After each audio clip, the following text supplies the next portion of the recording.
김여정 북한 노동당 부부장이 지난 18일 시험 발사한 북한 정찰 위성에 대해서 조악한 수준이라는 우리 측 전문가의 분석에 막말 비난을 쏟아냈습니다. 그러면서 대륙간 탄도미사일 ICBM 완성도를 의심하는 지적에 대해서는 정상 각도로 발사할 수 있다는 위협도 했는데 이 과정에서 ICBM의 대기권 재진입 기술을 언급해 주목됩니다. 최두희 기자입니다. 북한 김여정 노동당 부부장이 다시 대남 비난 성명에 나섰습니다. 김 부부장은 지난 18일 시험 발사한 정찰 위성이 조악한 수준이라는 우리 측 전문가의 분석에 대해 개 짖는 소리 등의 막말을 쏟아냈습니다.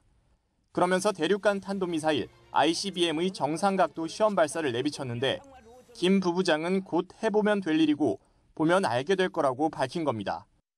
이 발언은 ICBM의 대기권 재진입 기술을 언급하며 나왔는데 대기권 재진입 기술은 미사일이 대기권 밖으로 나갔다가 낙하하며 대기권을 통과할 때 발생하는 7,000도 이상의 고열을 극복하는 기술입니다. 김 부부장의 발언은 ICBM 개발의 마지막 관문 가운데 하나인 이 기술에 대한 자신감을 드러낸 것으로 보입니다. 북한의 군사력에 대한 남한사의 저평가에 대한 그동안의 불만을 폭발시킨 거라고 할 수 있습니다. 열병식을 통해서 북한이 올해 발사했던 최신 무기라든가 아니면 북한이 아직 발사하지 않은 신형 무기들을 공개할 가능성이 있다고 봅니다. 북한 외무성도 반격 능력이 포함된 일본의 안보 문서 개정을 맹비난하며 얼마나 우려하고 불쾌한지 실제 행동으로 보여줄 것이라고 위협했습니다. 김여정 부부장은 우리 정부의 비핵화 로드맵인 담대한 구상에 대해서도 황당한 망상이라고 깎아내렸는데 통일부는 북한의 반응에 일희일비하지 않고 담대한 구상을 흔들림 없이 추진하겠다고 강조했습니다. YTN 최두희입니다. 북한이 정찰 위성 발사를 주장한 이후 의구심이 제기되자 오늘 김여정 노동당 부부장이 직접 나서서 강하게 반박을 했습니다. 대륙간 탄도미사일 ICBM의 정상각도 발사 가능성까지 시사했는데요. 한 달여 만에 막말 담아내는 의도, 그리고 향후 북한의 행보까지 이번엔 이물출 경남대 극동문제연구소 교수님과 함께 더 들어가 보겠습니다. 네, 안녕하십니까? 네, 안녕하십니까? 네, 김여정 부부장이 최근에 막말 담화를 좀 잇따라 발표했는데 오늘은 좀 내용도 긴데 잠시 뒤에 여쭤보기로 하고 그걸 좀 이해하기 전에 북한의 군사정찰 위성 개발에 대한 좀 이해가 필요할 것 같습니다. 예, 지금 북한이 ICBM을 계속 지금 시험 발사도 하고 네. 또 그 외에 다양한 지금 전략 전술 무기를 지금 개발하고 있는데 네. 이런 어떤 무기들의 효과를 극대화하기 위해서는 군사 정찰 위성이 반드시 필요한 겁니다. 그럼 이게 없어서 되는 게 아니고 예. 이건 반드시 있어야 됩니다. 그래야 자신들이 계속 얘기하고 있는 선제 타격 능력을 높일 수도 있고 네. 또 상대방이 어떻게 지금 군사적 대응을 하는지를 사전에 또 포착도 해야 되잖아요, 그죠? 네. 그리고 또 자기들이 이제 공격을 받으면 또 보복 공격을 하기 위해서라도 정확한 영상 정보가 필요한 겁니다. 예. 그래서 이제 이 군사 정찰 위성의 핵심 성능은 얼마나 정확하고 선명한 영상 정보를 확보할 수 있느냐. 그러니까 타격 대상이든 네. 또 자기들 상대편에서 자기들을 공격하려고 하는 그 무기든 예를 들면 미국이 미사일을 발사한다. 그러면 미사일 탄두에 무엇을 싣느냐, 무엇을 탑재하고 있느냐 이런 것까지 사전에 탐지하는 게 굉장히 중요하거든요. 네. 이런 부분이 관련해서 이제 가장 중요한 역할을 하는 것이 군사 정찰 위성이다. 이게 없으면 ICBM도 사실은 어떻게 보면 효과가 반감될 수 있다. 이렇게 이해할 수 있는 거죠. 그러니까 북한의 최근에 일련의 군사 행동에 대한 영상 확보 차원의 움직임이다.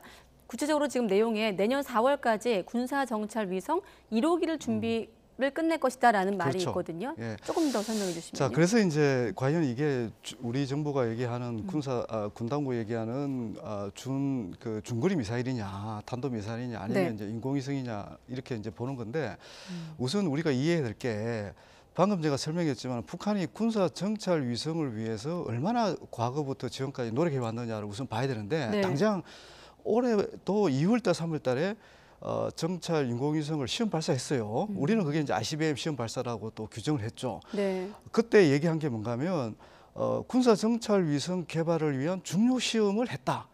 그렇게 했고 이번에는 뭔가 하면 좀 다른 게 뭔가 하면 군사 정찰 위성을 위한 최종 단계의 시험 발사를 했다 이렇게 한 거예요. 네. 그래 최종 단계에 있는 거고 그리고 내년 4월 달까지는 이 하나의 이제 그 군사 정찰 위성을 쉽게 말해서 띄우겠다. 네. 북한이 이렇게 구체적으로 시기까지 내년 4월에는 반드시 군사 정찰 위성을 띄우겠다고 이렇게 얘기한 것은 그만큼 지금 자신감이 있다는 거거든요. 네. 그죠? 이런 자신감 없으면 내년 4월에 아예 시기를 못 박아서 우리가 반드시 군사 정찰 위성을 반드시 보여주겠다 이렇게 하지는 않거든요. 네. 이제 그런 맥락에서 이번에 발사한 것이 저는 이제 군사 정찰 위성일 가능성이 높다. 네. 그리고 지금 일본 쪽의 반응도 보니까 일본에서도 정찰 위성 관련 시험이다 이렇게 또 가능성 측면에서 얘기를 하더라고요. 네. 일본에서는 예, 뭐 일단 뭐 그 북한에 그동안 해왔던 그런 어떤 집요한 노력들 이걸 위한 또 단계적이고 아주 치밀한 그런 이 시험 발사 과정들 이런 걸 보면 약간 지금은 좀 미흡한 수준일지는 모르겠지만 네. 어떻든 군사 정찰 위성을 확보를 위한 노력을 지금 최종 단계에서 하고 있다 이렇게 네. 평가해도 될 것 같습니다. 참고로 우리도 이게 있습니까? 사실 이 군사 위성, 정찰 위성 얘기할 때 쥐소미아 얘기할 때 이 얘기를 많이 했던 것 같은데 일본은 일단 갖고 있는 것 같고 우리는 어떻습니까? 저희들은 제가 알기로는 이제 지난해죠. 지난해에 5기의 그 군사 정찰 위성을 이제 본격적으로 개발을 시작했고요. 개발 중인 건가요? 지금 개발 중입니다. 5기의 이제 군사 정찰 네. 위성이고 2025년에 전력화하는 그런 목표를 지금 설정해 놓고 있습니다. 네, 일단 전문가들은 이번에 공개된 사진에 대해서 해상도가 낮고 조악하다. 아까 교수님은 미흡하다 이런 표현 쓰셨는데 어느 정도 좀 수준으로 파악하고 계십니까? 이제 거듭 말씀드리지만 결국은 이 군사 정찰 위성이 군사 정찰 위성에 탑재된 이 촬영기가 네. 보통 이게 이제 전자 광학 그 촬영기라고 하더라고요. 이 촬영기가 자기들이 촬영하는 그 지상에 있는 그 대상물을 아주 미세하게 이걸 촬영을 해야 됩니다. 네네. 촬영을 해야 되는데 그걸 이제 분해능 촬영 장비라고 북한은 얘기를 합니다. 이게 이제 분해능이라는 것이 결국은 네. 아주 물체의 미세한 부분을 식별하는 이 렌즈의 능력입니다. 그 카메라 렌즈의 능력이죠. 그게 이제 북한은 어제 이제 얘기하기는 그 시험용으로 한 200m 그거를 이제 장착해서 했다. 그 네. 200m라는 게 이 거리가 짧을수록 아주 미세하게 촬영이 가능한 거예요. 그래서 이제 전문가들은 정찰 위성급으로 인정을 받으려면 0.5m 또는 1m 정도의 고분해능 촬영 장비를 장착해야 된다. 이렇게 얘기하는 거예요. 예. 그러니까 지금 어제 그 발사한 것은 그게 아니라는 거죠. 20m 보내는 그렇죠. 거죠? 20m. 그러니까 이제 김여정 이 부부장이 얘기를 하는 거죠. 우리가 이거 시험용이기 때문에 음. 어차피 한번 쏘고 버릴 건데 네. 어떻게 그걸 실제 이제 군사 정찰 위성을 완성품을 쏠 때 탑재할 걸 왜 시험할 때 이걸 사용하느냐. 네. 이제 그렇게 이제 김여정은 반발한 거죠. 그렇군요. 그러니까 네. 기술적인 측면에서도 그런 설명이 가능하고 다시 한번 보여주시죠. 마침 아까 교수님 옆으로 사진이 나갔는데 그 사진 중에서도 용산을 중심에 둔 서울 사진이 이제 보이면서 또 어떤 의도냐 이런 여러 가지 분석이 있는데 교수님은 어떻게 보십니까?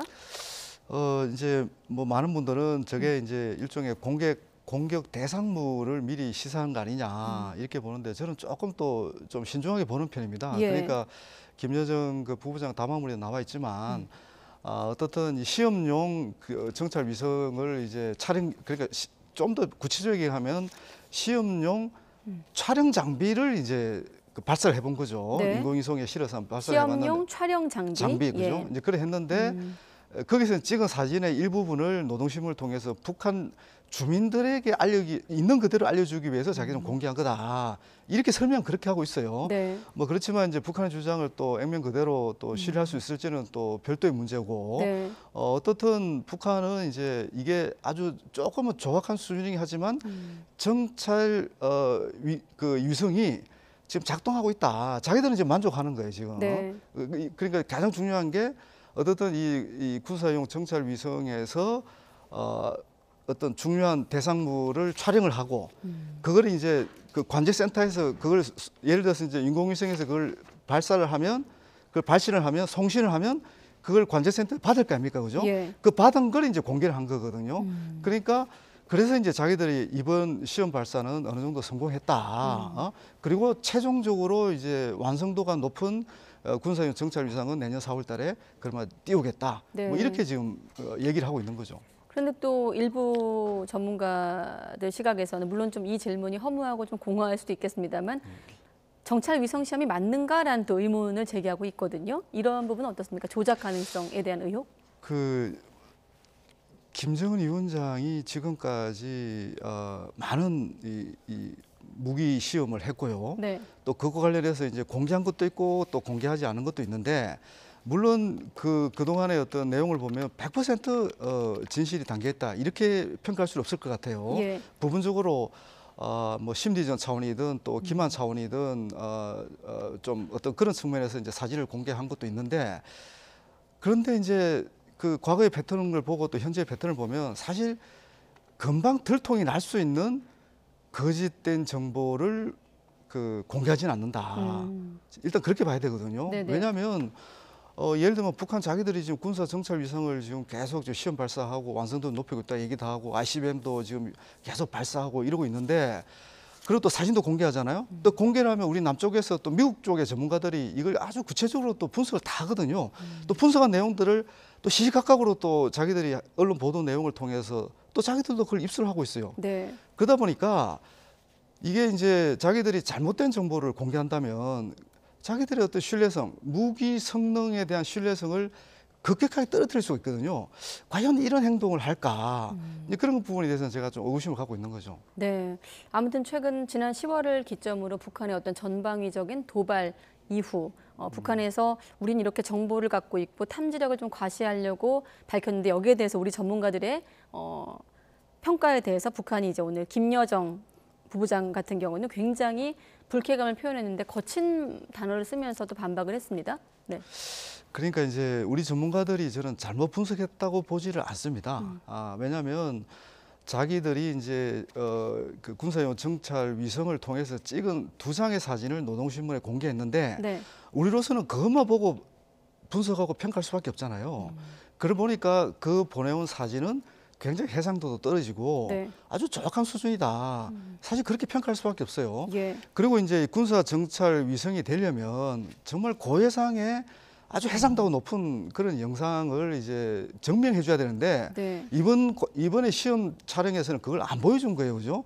그러니까 전문가들의 분석이나 평가가 잘못됐다고 볼 수 없는데 북한은 왜 이 사진만 가지고 그렇게 자기들의 위성 개발 능력과 또 준비 진척 정도를 그렇게 섣부르게 평가하느냐, 왜 그렇게 경솔하게 평가를 하느냐, 이렇게 얘기를 하는 거예요. 네. 근데 이제 이 김여정의 담화에 이제 녹아 있는 그런 생각은 뭔가 하면 자기들이 지금 어떻든 힘들게 첨단 무기를 계속 개발하고 있는데 자기들은 지금 어떻게 보면 굉장히 기적 같은 그런 무기들을 만들고 있는데 네. 우리 남쪽에서 전문가들이라든지 당국에서는 너무 계속 폄하를 하고 이제 그런 거에 대한 이제 반발, 뭐 불평, 불만들 이런 것들이 이제 한꺼번에 쏟아져 나왔다고 보는 거예요. 그러니까 네. 지금까지 과거에는 북한이 뭔가를 무기를 개발하고 또 시험 발사를 하면 그 재원을 공개를 했거든요. 네. 근데 어느 순간부터 북한이 시험 발사만 하고 그 재원에 대해서 공개를 안 하는 거예요.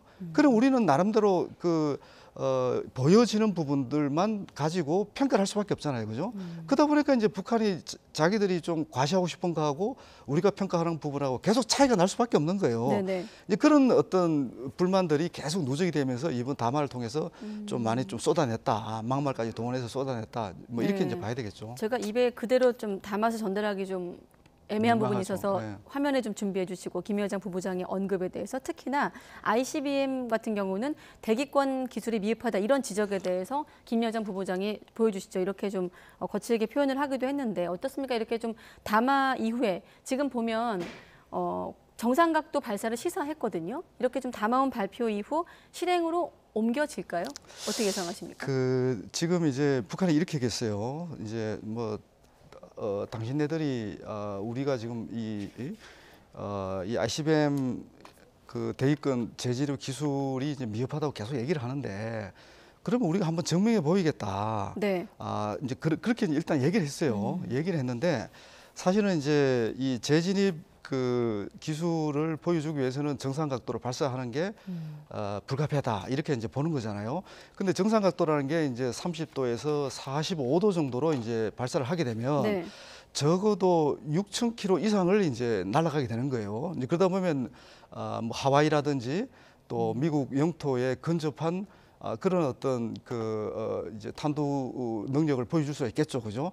이제 이런 부분들이 굉장히 이제 위험하다고 이제 저희들이 보는 거예요. 네. 왜냐하면 미국이 가만히 있지 않을 거고 여기 대해서 이제 요격을 할 수도 있는 거잖아요. 이제 그랬을 경우 이제 또 북한이 받을 수 있는 여러 가지 또 뭐랄까요? 위협이라든지 타격이 또 있을 수 있는 거예요. 네. 그러니까 북한은 이렇게 이제 엄포는 나왔지만 실제 정상 각도로 발사할지 여부는 사실 좀 더 지켜봐야 된다. 이렇게 일단 저는 보여지고요. 근데 이제 분명한 것은 자기들이 이 대기권 돌입 기술을 반드시 확보하려고 하는 의지를 좀 보여주고 있는 거고, 그리고 지금까지 발사한 이 ICBM도 결국은 자기들이 지금 계속 이런 기술 진전을 보여주고 있다.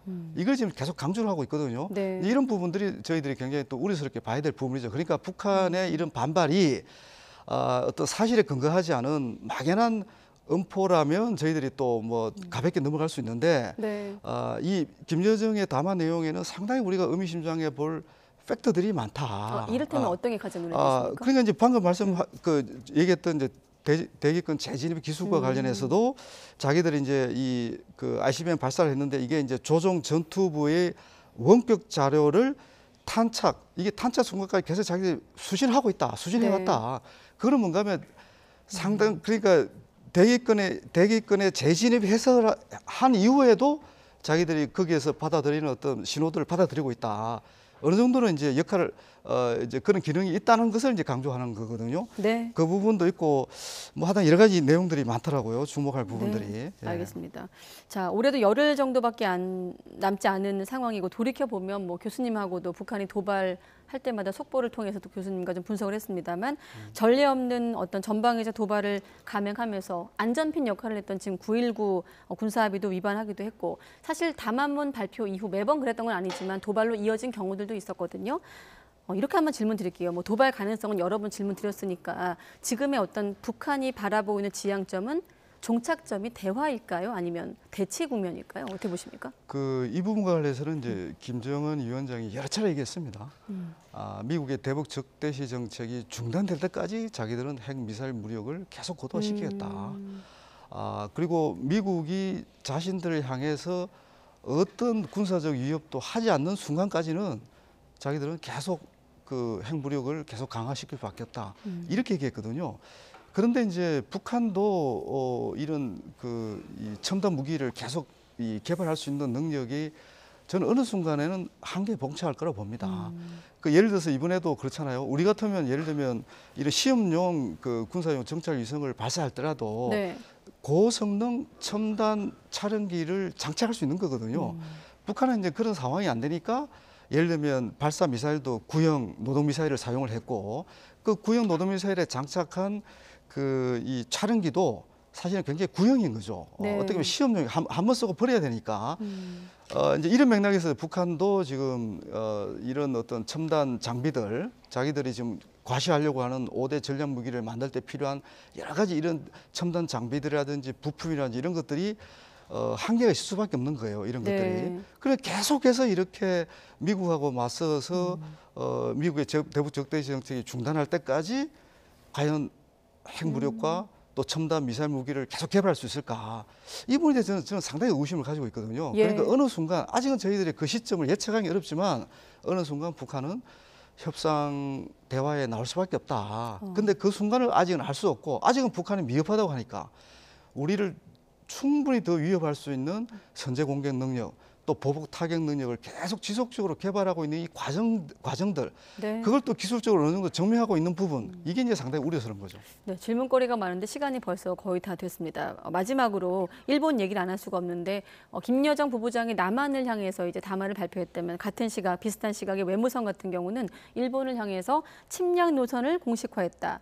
한반도의 엄중한 안보 위기를 몰고 왔다. 지난주 있었던 일본의 반격 능력 명기한 그 부분을 말하는 것 같거든요. 자, 북한 시점에서 지금 일본의 어떤 안보문서 개정 이 부분은 어떻게 보였을까요?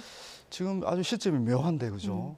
어떻든 북한의 핵 미사일이 고도화되니까 이제 일본도 안보 문서를 개정을 한 거고. 네. 이제 근데 이제 안보무의 핵심이 이제 결국은 뭐 중국을 포함해서 미국도 이제 북한도 필요하면 선제 타격할 수 있겠다. 결국 자위대의 원거리 타격 능력을 이제 갖출 수 있도록 그 권한을 부여를 해줬거든요. 네. 그럼 북한 입장에서도 굉장히 이제 어떻게 보면 굉장히 우려스러운 그런 상황이 이제 발생했는데 북한은 또 이 일본의 3대 안보문서 개정을 또 빌미로 우리가 5대 전략무기 개발을 더 할 수밖에 없는 명분을 만들어줬다 당신들이. 네. 그래서 우리는 더 지속적으로 더 이 핵무력을 더 강화하겠다. 뭐 이렇게 지금 얘기하고 있는 거예요. 이게 이제 계속 지금 악순환이 되고 있는 거거든요. 그런 맥락에서 지금 저희들은 이제 내년 상황이 굉장히 또 우려스러울 수밖에 없잖아요. 결국은 네. 한미일 군사 그 협력이 더 강화될 수밖에 없고 또 일본의 어떤 이런 선제 공격 영역도 이제 갈수록 이렇게 정대될 수밖에 없고 또 여기에 따라서 북한의 또 맞대응도 더 이제 고도화될 수밖에 없고 이제 이런 부분들이 이제 상당히 우려스러운 거죠. 네, 시간은 다 됐는데 제가 30초만 더 쓰면 속보기 때문에 한 가지만 확인하겠습니다. 아까 세계 최강 전투기 F-22 스텔스 전투기가 한국에 출동했거든요. 어떤 의미가 있는지 끝으로 좀 짚어주시죠. 지금 미국은 이제 전략 자산을 수시로 지금 배치를 하고 있고요. 네. 어떤 식으로든 한미 안보 동맹에 대한 어떤 그 의지 그걸 이제 행동으로 지금 보여주고 있는 거 아닌가 이렇게 네. 보여지는 겁니다. 네. 네, 알겠습니다. 또 추가적으로 다음 시간에 북한 관련해서 또 교수님과 짚어보도록 하겠습니다. 네, 이물출 교수와 함께했습니다. 교수님 고맙습니다. 네, 감사합니다. 북한 김여정이 대륙간 탄도미사일 ICBM을 실전처럼 정상 각도로 쏠 수 있다 위협한 데 대해서 미 국무부가 심각한 대응이 뒤따를 것이라고 경고했습니다. 미국은 어제도 김여정의 위협 직후에 핵을 싣고 평양을 7분 만에 폭격할 수 있는 세계 최강의 전투기를 한반도 상공에 띄우는 최고 수준의 대응을 했습니다. 권준기 워싱턴 특파원이 전해왔습니다. 북한 김여정이 시사한 대로 대륙간 탄도미사일을 정상 각도로 발사한다면 레드라인을 넘는 것인지 묻는 말이 미 국무부 브리핑에서 나왔습니다. 네드 프라이스 대변인은 ICBM 발사든 7차 핵실험이든 정치적 결단만 남았을 뿐 언제든 실행 가능한 상황으로 진단했습니다. 그러면서 추가 도발은 엄중한 긴장 고조 행위로 심각한 대응이 뒤따를 거라고 경고했습니다. Whether it is an ICBM test as you described or a nuclear test, this would be a significant, severe, grave escalation that the United States would take especially seriously.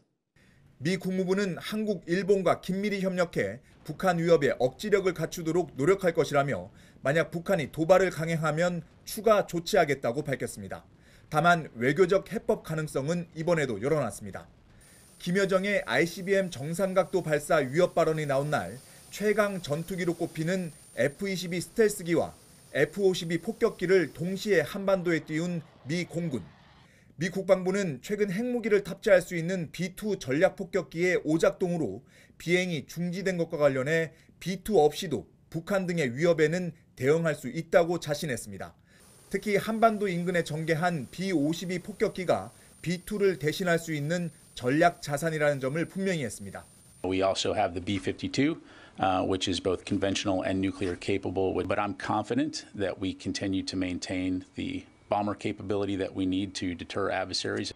북한 정찰위성 수준을 헐뜯었다며 김여정이 반발한 가운데 미 국방부는 북한 위성 수준에 대해선 말하고 싶지 않다면서도 지금은 우주 영역의 역할이 그만큼 중요하다는 걸 입증한다고 언급했습니다. 워싱턴에서 YTN 권윤기입니다. 북한의 김여정 노동당 부부장이죠.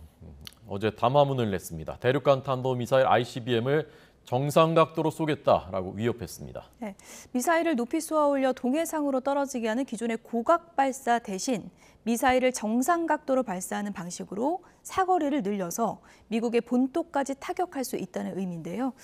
분석을 좀 해보겠습니다. 김열수 한국군사문제연구원 안보전략실장 나오셨습니다. 어서 오세요. 안녕하십니까? 안녕하세요. 저희 전문가들이 아니면 이제 고각 발사인지 정상 각도 이게 저희 그 정확하게 의미부터 좀 설명을 해주십시오. 네, 고각 발사라고 하는 것은 이제 각도가 한 80도 이상 되는 걸 의미하죠. 그래서 이제 그렇게 올라가면 이렇게 떨어지잖아요. 네네. 떨어지는데 결국은 대기권에 진입을 할 때 진입하는 그 기간이 시간상으로 짧아요. 그런데 통상 우리가 ICBM은 대기권에 재진입할 때 한 7,000도 정도의 고열을 내거든요. 네네. 그래서 이렇게 고각으로 들어올 때는 시간도 짧고 그래서 온도도 7,000도까지 안 올라갑니다. 그래서 정상 각도를 항상 쏴봐야 되거든요. 네네. 근데 정상 각도를 쏘면 제가 이제 이렇게 한번 보여드릴게요. 손으로 이렇게 보여드리면 이게 대기권에 들어올 단 7,000도의 고온을 내는데 교수님 이게 지금 잠시 좀 화면이 안 보여서 다시 한번 좀 손으로 설명을 그래요? 해주시겠습니까? 가려져서 안 이제 보였습니다. 보이나요? 예, 예. 그러니까 이제 고각은 이렇게 떨어지는 거잖아요. 그런데 정상 각도는 이렇게 떨어진단 말이에요. 그러면은 이게 그 대기권에 들어올 때 자칫 잘못하면 튕겨서 나가요. 그 고열을 뚫고서 튕겨 나가지 않게 대기권으로 들어와야 되잖아요. 근데 북한은 이제 계속해서 고각으로 이렇게 발사를 했기 때문에 그래서 이제 우리가 비판을 많이 했죠. 이거 저 정상 각도도 한 번도 발사를 안 해보고 또 게다가 실제로 이게 전진입 이 기술이 완성이 됐는지 안 됐는지도 모르는데 11월 18일 날 자기네들이 이제 다 최종적으로 시험이 끝났다. 그렇다라고 하면 이제 실전 배치하는 거 아니냐. 실전 배치를 이 정도 지금 결함이 있는데 할 수 있느냐라고 하는 것이 우리들의 비판이었죠. 그러다 보니까 김여정이가 무슨 소리 하느냐. 우리는 다 여기 고각 발사 다 했지만 전체적으로 제대로 재진입을 했고 재진입해서 사실상 전투부에서 최종 낙하 지점에서 오는 내용까지 우리가 다 송수신했다. 그러니 그거 가지고 폄훼하지 말라라고 하는 거거든요. 그걸 우리는 이제 이 제일 마지막에 있는 탄두부 있잖아요. 북한은 그걸 전투부라고 그러는데 거기서 오는 송수신하는 그 기제를 그 텔레메트리라고 얘기를 해요. 그 텔레메트리에서 오는 거 우리 다 확인했는데 너희들 이것 가지고 폄훼하느냐라고 김여정이가 얘기한 것이죠. 말 같지도 않은 말이다. 이렇게 김여정이 이제 받아치면서 이거 우리가 곧 해보면 될 일 아니냐 이렇게 또 위협까지 했는데 조만간 뭐 제대로 보여주겠다 이런 의미인가요? 네, 그렇죠. 11월 18일 날 딸 김주혜하고 데리고 나가서 쏜 것이 고각은 이제 곧 위로는 6,100km를 갔고 이제 옆으로는 한 1,000km 날아갔거든요. 그러니까 이렇게 해서 떨어진 거죠. 그런데 이제 이거 가지고 자꾸 비판이 있다 보니까 김여정이가 그러면 우리 실제 사격 한번 해볼게. 그러면 이게 이제 실제 사격으로 30도에서 45도 정도로 각도로 해서 발사를 할 경우에 그러면 이게 몇 킬로를 날아가느냐? 15,000km를 날아갑니다. 그 15,000km를 날아가니까 미국 전체가 이제 대상이 되거든요. 그러니까 그럼에도 불구하고 미국을 향해서 직접 아마 시험 발사는 곤란할 거예요. 그렇다라고 하면은 남극 방향으로 시험 발사할 가능성은 있다 이렇게 보죠. 지금 저 김여정 말 보니까 소위 전문가들이라 하는 것들은 다시 보여주십시오. 우리의 새 소식이 없으면 월급이나 제대로 받을지 걱정스럽다. 실장님 월급 걱정까지 지금 해주고 있는데요. 그 김여정 부부장이 어떻게 보면 북한에서 넘버 2잖아요. 그러면은 지도자가 좀 지도자다운 그런 말씀을 하시고 또 그렇게 해야 우리 한국 국민들을 사실상 설득하는 데 도움이 되거든요. 그런데 지금 담화문을 발표를 했지만 저걸 담화문이라고 아무도 생각을 안 해요. 저걸 욕설문이거든요. 참 입에 담지 못할 정도의 욕이고 수위가 점점 올라가는 것 같아요. 수위가 점점 올라가죠. 수위가 점점 올라가고 감정을 다스리지 못하고 나오는 감정대로 그대로 표출을 한 거거든요. 그래서 문장 내용도 구어체로 돼 있습니다. 저 같은 사람은 이제 봉급도 다 못 받게 돼 있고 개소리 같은 걸 이제 하고 있다 이렇게 이제 표현을 하거든요. 그래서 이것은 좀 점잖은 사람이 지도자답게 이렇게 표현을 했으면 좋겠다 이런 생각은 해요. 김여정 부부장이 발끈한 단어가 적은 것 같더라고요. 조악한 수준. 저 단어에 굉장히 발끈한 것 같더라고요. 그 이제 조악하다라고 하는 것은 뭐 때문에 그러냐면 이번에 이제 자기네들 말로는 위성 발사체를 이제 2발이나 쏜 거잖아요.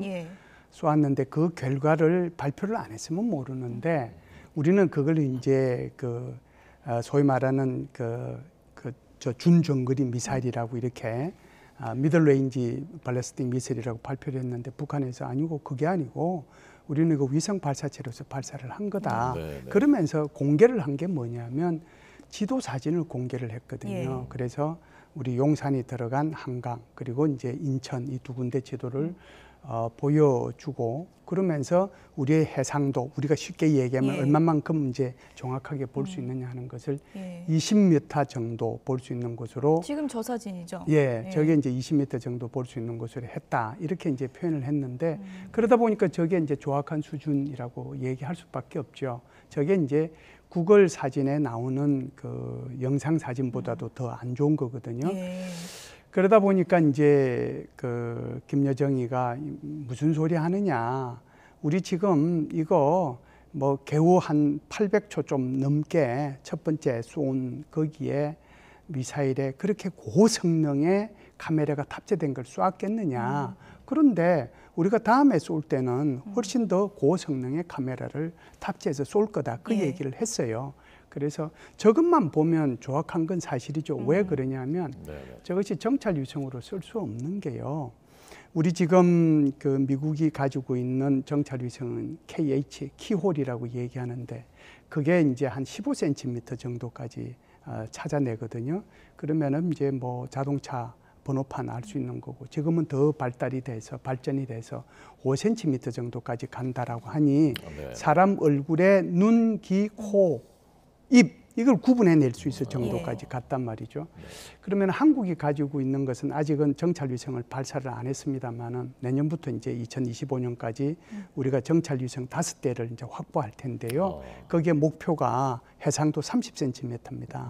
그리고 현재 돌고 있는 우리 아리랑 위성이 있죠. 다목적 위성이라고 할 수 있는데 거기에 영상 촬영하는 건데 그것이 지금 55cm거든요.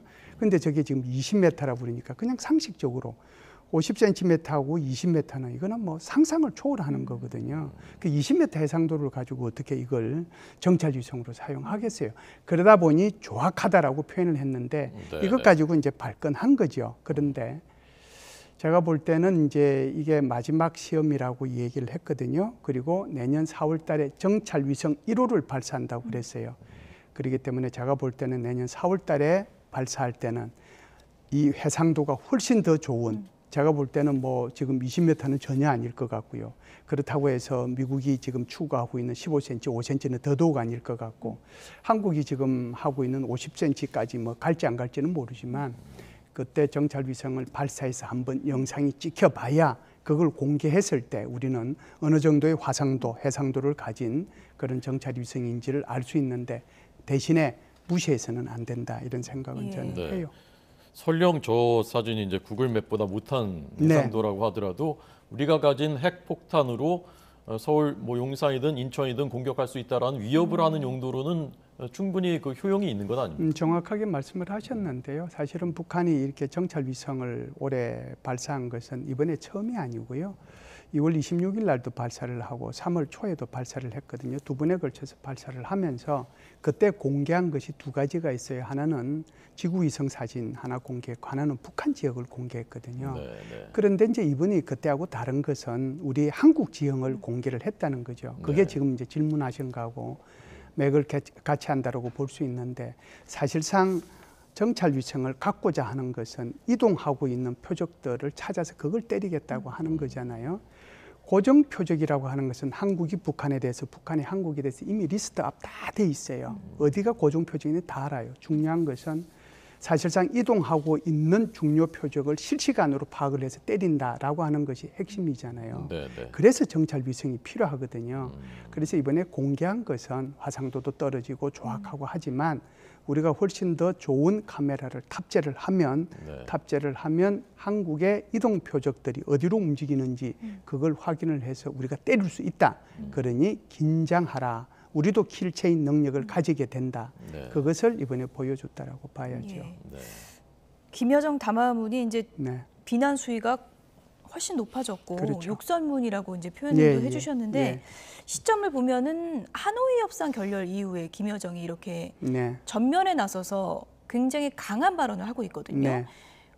뭐 김정은이 어떤 역할을 부여했다 이렇게 볼 수 있겠습니까? 글쎄요. 지금은 이제 그 하노이 회담 결렬 이후에는 부부장의 위치는 가지고 있지만 실제로는 미국과 대남, 한국에 대한 전반적인 정책을 총괄하는 그런 입장에 있다. 그 역할을 부여했다고 볼 수 있죠. 그렇기 때문에 수시로 미국에 대해서도 한국에 대해서도 이렇게 담화문을 발표할 수 있는 그런 권한을 가지고 있는 거죠. 그리고 이제 좀 전에도 말씀을 드렸습니다만은 다른 때 담화문은 사실상 뭐 이렇게 촉박하게 나온다고 하더라도 그나마 정제돼서 나오는데 이번에 것은 정제된 것이 아니고 어제 여기 전문가들 나와서 발표한 것을 여기서 토론 아침에 했거든요. 그거 한 거고 그대로 받아가지고 어제 YTN에서 제가 한 거 어떤 전문가 나와서 한 거를 김여정이가 보고 그걸 그대로 그냥 쏟아내었다 이렇게 실시간 보거든요. 모니터를 하고 있는 건가요? 제가 볼 때는 김여정이가 북한에서 보는 것이 뭐 적어도 KBS, YTN 뭐 이게 핵심이지 않겠어요? 네. 어제 어쨌건 그 김여정의 위협이 나온 뒤에 한미 연합훈련이 실시됐고 여기에 미군이 현존 세계 최강의 전투기라고 하는 F-22, B-52H를 투입했다고 하는데 이것이 어떤 의미가 있는 건지 어떤 것이길래 이제 북한의 위협이 되는 것인지 좀 설명을 좀 해주십시오. 우리가 이제 F-22는 한 4년 만에 이제 한국에 전개가 된 거거든요. 근데 지금 이게 그 오키나와에 가네다 공군기지가 있습니다. 가네다 공군기지에 사실상 F-22가 순환 배치되고 있는데 그 중에 일부가 지금 오산 기지로 이제 전개를 했는데요. F-22는 지금 세계 최강의 그런 전투기라고 볼 수 있죠. 저 가격, 한 대 가격이 얼마 정도 되는지 혹시 아세요? 4천억 원 가까이 됩니다. 4천억 원이요? 네, 3,600억 원 뭐 그 정도 되는데요. 그러면 이제 상대적으로 우리가 가지고 있는 또 스텔스기 있잖아요. F-35A. 그건 얼마 정도 될까요? 한 1,000억 정도 되거든요. 거기에 한 4배 정도 되는 그런 기능을 갖고 있는데요. 저 F-22가 우리가 가지고 있는 F-15, 미국도 가지고 있죠. F-16 그거 하고 시뮬레이션을 이렇게 딱 시켜보면 여기서 뭐 수십 대가 뜨더라도 여기 F-22 한 대 가지고 시뮬레이션 시켜보면 좀 있으면 다 사라져요. 그 정도로 F-22의 그 스텔스 기능과 성능이 좋은 거거든요. 저기에서 이제 속도의 요새는 이제 뭐 마 한 2.4 정도 되는데 중요한 것은 속도 경쟁이 아니고요. 스텔스 기능이에요. 안 보이니까. 예. 그것 때문에 이제 그런 최강의 전투기가 들어왔고요. 그 최강의 전투기가 들어온 거에 더해서 사실상 그 B-52H가 들어왔잖아요. 미국이 가지고 있는 전략 폭기가 크게 세 종류가 있습니다. 하나는 B-1B 우리가 이제 많이 이제 들어봤죠. 그 이제 저기 죽음의 백조라고 하는 거. 그다음에 이제 B-52, B-2 이렇게 세 종류가 있는데요. B-1B는 한 64톤을 싣는데 이것은 재래식 무기만 실어요. 여기는 핵무기가 안 실리거든요. 그래서 B-1B가 이제 수시로 이제 북한이 도발할 때마다 우리 한반도에 전개했었는데 이제는 본격적으로 핵무기를 실을 수 있는 B-52H를 전개를 시킨 거죠. 그러니까 이제 B-52H도 이게 이 크루즈 미사일, 크루즈 핵 미사일이에요. 크루즈 핵 미사일을 실을 수 있고 이 스텔스 기능이 있는 B-2는 이제 다양한 이제 핵 능력을 가지고 있는데 제가 볼 때는 이제 북한이 또다시 도발을 한다라고 하면은 이제는 본격적으로 미국이 B-2까지 한국에 전개할 수 있지 않겠느냐라고 생각을 하는데요. 그렇게 해서 지금 B-52 그리고 F-22 우리 한국의 F-35 이것이 같이 모여가지고 연합훈련을 한 거거든요. 아마 한두 번 더 연합훈련하고 한국을 떠날 텐데 북한의 도발이 강해지면 강해질수록 미국의 전략 자산은 더 수시로 빈번하게 적시에 마치 미국의 전략 자산이 한국에 상주하는 것처럼 이렇게 전개될 것이라는 것을 북한도 좀 알았으면 좋겠습니다. 북한의 이제 긴장감이 높아질 것 같은데 김정은이 부친 10일째기도 지금 불참했다고 그러고요. 어쨌든 앞으로 또 신년사도 발표를 할 거고 이런 상황에서 어떤 키워드를 내걸 거라고 보십니까? 지금 이제 연말이 다가오면 이제 예년 같은 경우에는 지금 말씀하신 것처럼 신년사를 발표했는데요. 뭐 2021년, 2020년, 21년 이렇게 점점 오면서 조금 바뀌지는데 2020년 같은 경우에는 노동당 중앙위원회 전원회의를 거쳐서 그 중앙위원회 전원회의 결과를 발표하는 형식으로 신년사를 대체했고요. 작년 같은 경우에는 노동당 제8차 당대회를 1월 초에 이제 해서 그 결과를 이제 발표하는 걸 신년사로 대체했는데요. 이번 같은 경우에도 하순에 이 지금 노동당 중앙위원회 전원회의를 개최하거든요. 그러면은 노동당 전원회의 개최 결과 그거를 발표하는 것으로 아마 신년사를 대체할 것으로 보는데요. 지금 질문하신 것처럼 긍정적이기보다는 훨씬 더 비관적이고 좀 어두운 그런 것들이 그런 신년사를 대체할 수 있는 보고서에 들어가지 않겠는가 그런 생각이 듭니다. 네, 알겠습니다. 김효수 한국군사문제연구원 안보전략실장의 분석 들었습니다. 감사합니다. 고맙습니다. 감사합니다.